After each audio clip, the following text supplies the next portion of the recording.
लोग एकादशी व्रत करते हैं? सांची वारे बताओ, इतने लोग करते हैं? बंधुओं, एकादशी क्या है? अनेक भाव हैं, पर हमारी दृष्टि में एकादशी वैष्णवों की करवा चौथ है। जैसे एक प्रियतमा अपने प्रियतम के लिए व्रत करती है, ऐसी वैष्णव अपने प्रियतम श्री कृष्ण के लिए व्रत करते हैं। और व्रत का कारण चाहे कुछ भी हो, पर एक ही प्रधान है कि प्रेम बढ़े ठाकुर जी के प्रति। हमारी आयु दो चीजों से कम होती है, एक तो बहुत खाने से और दूसरा बहुत बोलने से। दो चीजों से आयु पर असर पड़ता है। जितना ज्यादा खाओगे उतनी जल्दी आप अलविदा कह जाओगे, और जितना ज्यादा चपड़ चपड़ संसार की बातें करोगे उतनी जल्दी आयु आपकी कम होगी। व्यक्ति जब व्रत करता है तो अन्न नहीं खाता, और जब वो अन्न नहीं खाता तो उसकी एक दिन की आयु बढ़ जाती है। एक ही दिन की बढ़ती है बस। आज पूरे दिन हमने अन्न नहीं पाया, एक दिन की आयु बढ़ेगी। लेकिन एकादशी व्रत करने वाले वैष्णव पूरे एक दिन अन्न नहीं पाते, और अन्न किस लिए नहीं पाते? बोले ठाकुर जी के लिए नहीं पाते। तो उसका अभिप्राय ये होता है कि एकादशी व्रत करने वाला एक दिन की आयु जो उसको मिली वो ठाकुर जी को अर्पित कर देता है, भगवत चरणों में अर्पित कर देता। बोले प्रभु मुझे नहीं चाहिए, बस ऐसा कर दो, मेरे अब शेष दिन जो हैं, जितनी एकादशी मैंने करी गिन लेना, उतनी एकादशी मतलब उतने दिन ठाकुर जी के हो गए मेरे जीवन के। कई लोग कहते महाराज जी एकादशी का उद्यापन कर लें। उद्यापन का मतलब हो जाता है कि फिर उसके बाद एकादशी ना करो तो चलेगा। मुझे ऐसा लगता है कि क्यों करना है? जब तक धराधाम पर हैं तब तक एक एक, वैसे तो हम हर दिन ठाकुर जी को दें, लेकिन 15 दिन में से एक स्पेसिफिक एकादशी का दिन यदि ठाकुर जी को ही अर्पित हो जाए तो उसमें बुराई क्या है? हम उससे छुट्टी क्यों चाहते हैं? अब मेरी बात सुन के कहीं जिसका होने वाला हो उद्यापन वो बंद मत कर देना, कर लो, पर जिनका अभी मन नहीं बना है उद्यापन करने का वो करना नहीं। अरे जब तक अंतिम श्वास चले एकादशी करते रहो। श्री नामदेव जी के विषय में एक बड़ी सुंदर कथा आती है। नामदेव जी एकादशी का व्रत करते थे, लेकिन वो स्वयं करते थे इतना ही नहीं, सबसे करवाते थे। अगर उनको पता चल जाता कि कोई व्यक्ति रोटी खा रहा है तो उसके घर पहुंच के थाली उठा लाते थे। बोले आज एकादशी, आज नहीं खाओगे।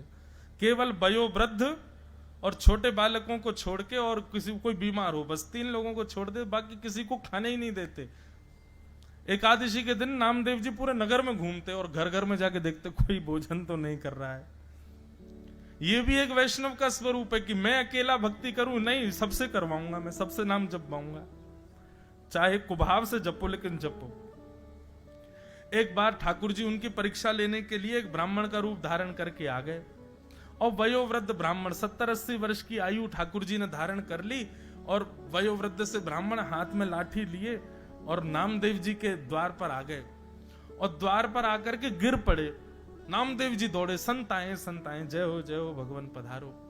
बोले मैं 20-22 दिन हो गए मैंने कुछ खाया नहीं है, मुझे बहुत जोर की भूख लगी है, मुझे जल्दी से कुछ तुम रोटी बनाओ, सब्जी बनाओ, चावल बनाओ, जल्दी से कुछ बना करके मुझे पवाओ। नामदेव जी बोले देवी केला लेके आओ, सेब लेके आओ, अमरूद लेके आओ, फल खिलाओ। नहीं, फल नहीं चाहिए, मुझे तो रोटी सब्जी खाने। बोले भगवान आज एकादशी है, आज तो अन्न नहीं बनेगा घर पे। बोले अरे तुम लोग मत खाओ, मुझे तो खिला दो। बोले नहीं भगवान आप भी मत खाओ। बोले मेरे प्राण निकल जाएंगे, वयोवृद्ध 70-80 वर्ष की आयु है मेरी, ऐसा मत करो मेरे साथ। ठाकुर जी थे। नामदेव जी बोले इससे बढ़िया क्या होगा, एकादशी के दिन प्राण निकलेंगे, सीधे वैकुंठ जाओगे, लेकिन रोटी नहीं खाने दूंगा मैं। ठाकुर जी बोले कैसे आदमी हो तुम, हम मर जाएं ये चलेगा? ठाकुर जी तो परीक्षा लेने आए थे। जोर जोर से चिल्लाने लगे, गला पकड़ करके भगवान अरे देखो मैं किसके माथे आ गया, अरे मेरी एकादशी करवा रहा है जबरदस्ती, मेरे प्राण निकल रहे हैं। अब गली मोहल्ले में भीड़ लग गई, सब लोग आकर के नामदेव जी को सुनाने लगे, अरे तुम्हारी एकादशी तुम करो, इनसे क्यों करवा रहे हो, बेचारे महात्मा मर जाएंगे अभी। बोले नहीं नहीं, मेरे घर आए हैं, मैं तो अन्न नहीं खाने दूंगा। तो एक पड़ोसी बोला, बाबा आप एक काम करो, मेरे घर चलो, मां पा लेना। तो नामदेव जी ने पैर पकड़ लिए, बोले जाने भी नहीं दूंगा, खाने भी नहीं दूंगा, जाने भी नहीं दूंगा, यहीं पड़े रहो। और पाना है तो ये है ना, फल ले लो, दूध पी लो, मखाने खा लो, अन्न नहीं खाओगे। गांव के लोग सब गालियां देने लगे। महाराज नामदेव जी से कहने लगे, ये कैसी भक्ति तुम्हारी, एक व्यक्ति के प्राण निकले जा रहे हैं और तुम अपने नियम उस पर थोप रहे हो। नामदेव जी बोले, सब दोष मुझे लग जाए, मुझे कोई दिक्कत नहीं, लेकिन मैं एकादशी का किसी को उल्लंघन करते देख नहीं पाऊंगा। ठाकुर जी बोले, अब ब्रह्मास्त्र चलाना चाहिए। अभी तक तो ठाकुर जी तड़प रहे थे, अब ऐसे स्थिति हो गई और निकले प्राण, निकले मेरे प्राण निकले, बस बस निकलने वाले हैं, आहा अब तो मेरा हाथ पांव कांप रहे, अरे मेरे प्राण निकलने वाले हैं। सब मोहल्ले के लोग कह रहे, नामदेव मान जाओ, बेचारों को कुछ पाने दो। नामदेव जी बोले, नहीं नहीं भैया, एकादशी फल खिला दो। और अंत में ठाकुर जी ने ऐसी एक्टिंग करी कि वो जिस रूप में गए थे उनके प्राण निकल ही गए।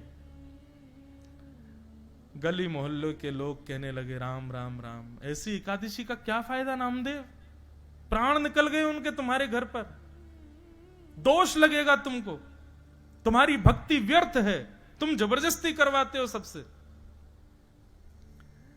नामदेव जी के नेत्र सजल हो गए, अपनी पत्नी से बोले, देवी अपराध तो लग गया हमको, भले ही ठाकुर जी के एकादशी के नियम का पालन का ही सही, लेकिन लगा तो है, एक संत के प्राण निकल गए।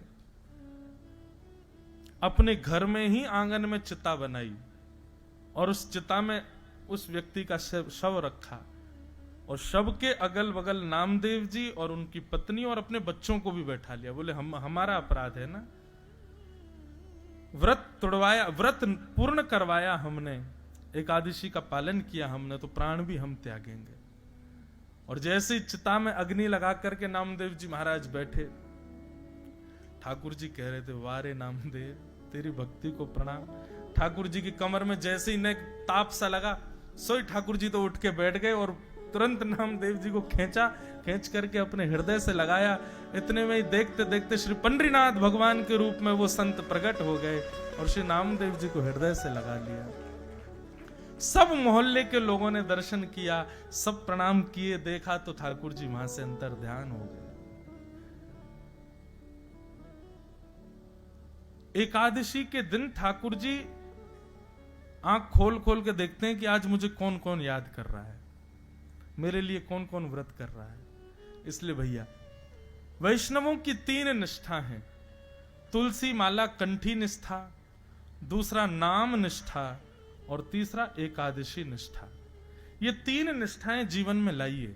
अगर आप इन तीनों से परे हो तो आप अभी वैष्णव नहीं हो। ये यूनिफॉर्म है 3, ये आपको करने चाहिए। एकादशी व्रत का महात्मा बताया गया। तत्पश्चात फिर यहां से अब रास पंचाध्याय की कथा प्रारंभ होती है। बड़े साहब